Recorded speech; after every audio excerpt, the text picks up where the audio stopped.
আসসালামু আলাইকুম সবাইকে। আশা করি সবাই ভালো আছেন। আমিও আলহামদুলিল্লাহ বেশ ভালো আছি। বিকেলবেলা ঘুম থেকে উঠলাম আম্মুর কলিং বেলের আওয়াজে।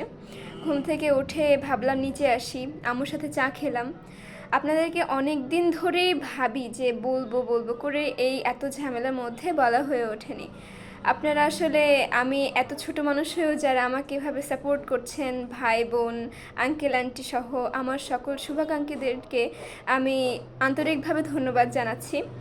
আমার কন্টেন্টগুলো আসলে আপনাদের কাছে আমি উল্লেখযোগ্যভাবে ভালোভাবে প্রেজেন্ট করতে না পারলেও আপনারা যেভাবে আমাকে সাপোর্ট করছেন, আমাকে উৎসাহ যোগাচ্ছেন, এটার জন্য অনেক ধন্যবাদ আপনাদেরকে। আর অনেক দিন ধরেই আমার একটা ইচ্ছা আছে যে আমার পোস্টে যারা কমেন্ট করছে, ভালো কমেন্ট, এবং যারা আমাকে ডেইলি ফলো করছে, তাদের মধ্যে থেকে 5 জনকে বেছে নিয়ে আমি আসলে গিফট তাদেরকে দিব। এটা আমার অনেক দিনের ইচ্ছা। তো ইনশাআল্লাহ সামনে খুব শীঘ্রই আমি আপনাদের মাঝে আবারও গান নিয়ে ফিরে আসবো। আপনারা সকলে আমার জন্য দোয়া করবেন। ভালো থাকবেন সবাই। আল্লাহ হাফেজ।